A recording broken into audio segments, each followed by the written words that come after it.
نبی ابراہیم کے پاس جانور تھے، شیپ، گوٹ، یہ وہ روز لے کے چرانے جاتے تھے.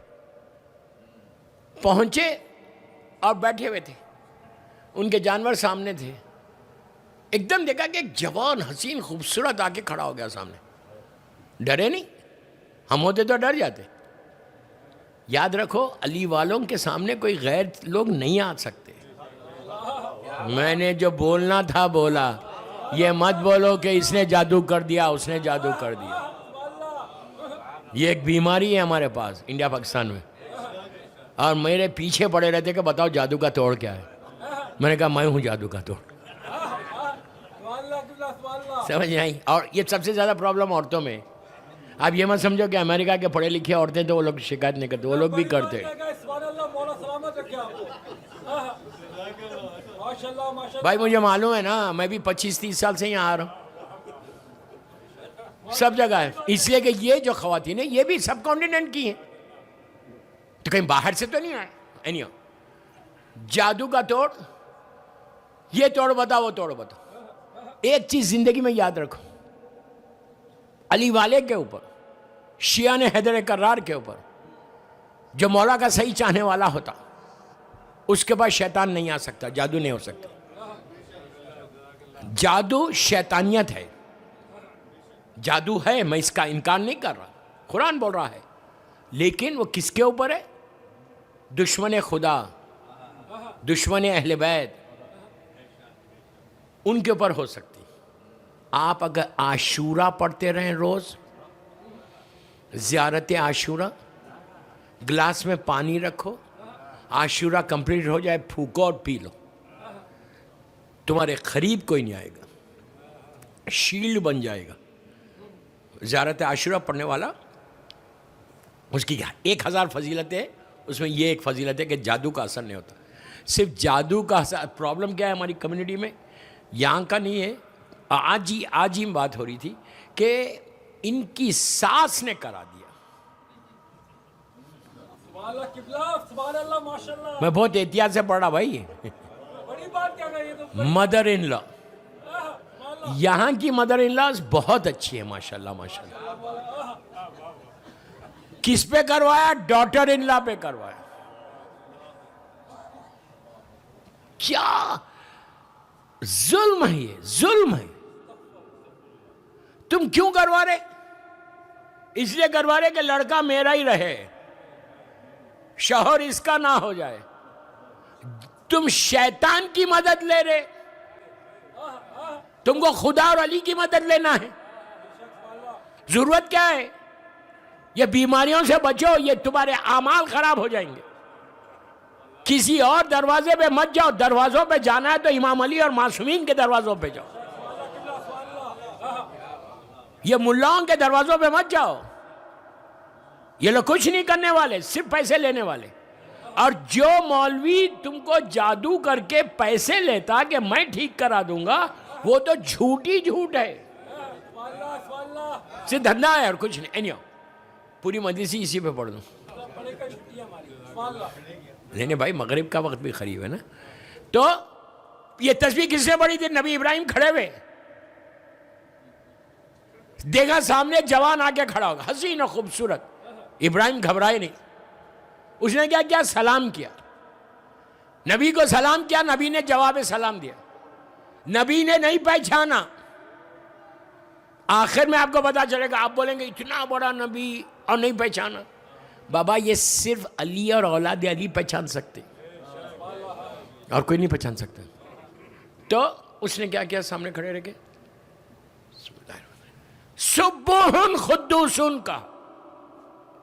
ایسا لگا پوری زمین اور آسمان گونج رہی. ابراہیم اتنا بڑا نبی چونکا، چونک کے کہا، یہ پہلی دفعہ سنا تھا انہوں نے اللہ کا یہ نام. کہا کتنا پیارا میرے اللہ کا نام ہے، کتنی اچھی تسبیح ہے. پلٹ کے کہا ایک دفعہ اور بولو گے؟ اس نے کہا سنو، میں فری نہیں بولتا، کچھ دو گے تم؟ کچھ دو گے؟ تو مجھے کیا چاہیے؟ تو کہا تیرے پاس 100 جانور ہے، اس میں سے 25 مجھے دے دے. انہوں نے کہا ٹھیک ہے، 25 جانوروں کو حوالے کر دیا. کہا اور کوئی اللہ کا نام سنا؟ اس نے پکار کے کہا. اس وقت تک ابراہیم کو یہ پورا سیکھ وہ وقت پہ آ رہے تھے. یا عزیزو یا غفار، اتنا پیارا نام ہے اللہ کا، عجیب تسبیح. آپ یہ تسبیح روز پڑھو، 100 مرتبہ مت پڑھو، جتنی دفعہ پڑھ سکتے پڑھو. آپ مجھے دعا دیں گے یہ تسبیح پڑھ کے. صرف مجھے دعا چاہیے آپ کی، کچھ نہیں چاہیے. Just pray for me.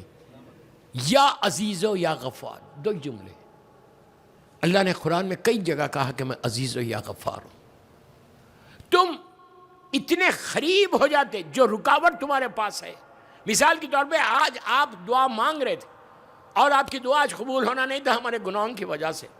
But when you سے یا عزیز و یا غفار، اس کی تعریف کریں، معافی مانگیں، ایسا کھلتا راستہ. ایسا تعجب مت کرو، تعجب مت کرو. اللہ راستہ کھولنے میں اللہ کو دیری لگتی ہے.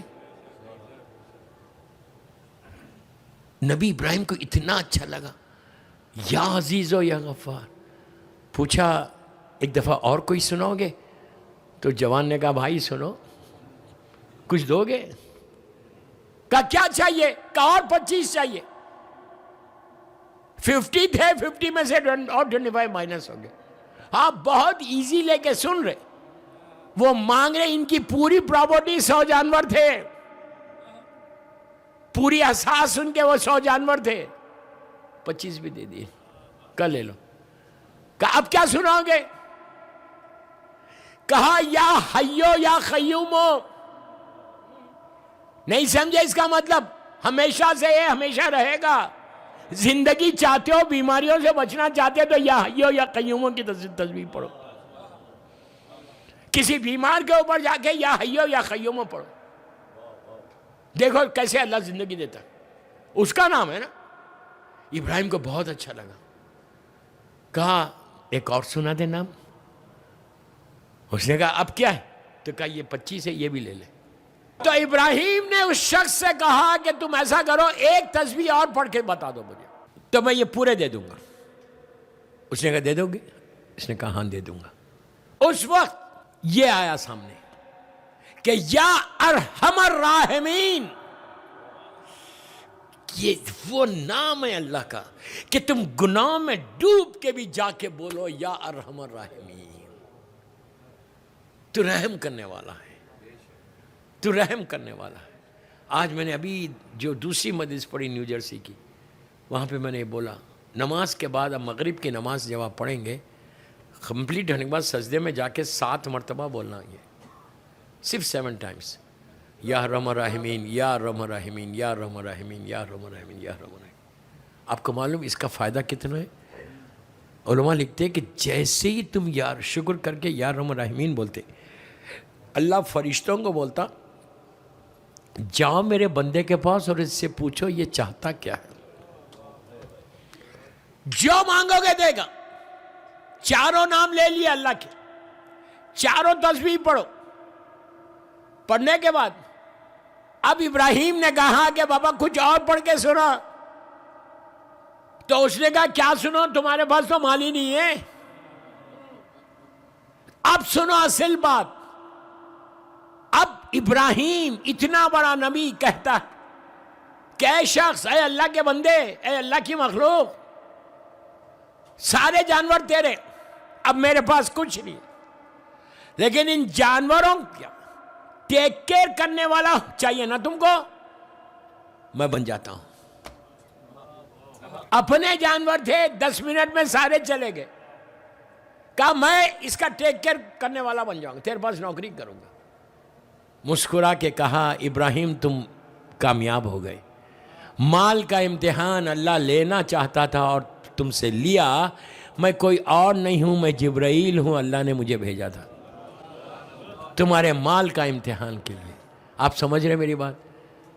ان نبی ابراہیم سے بھی مال کا امتحان لیا گیا. پیسہ دے کے اللہ امتحان لیتا، پیسہ لے کے امتحان لیتا. تو کہا تم کامیاب ہو گئے ابراہیم. صلوات پڑھ لیں محمد و آل محمد.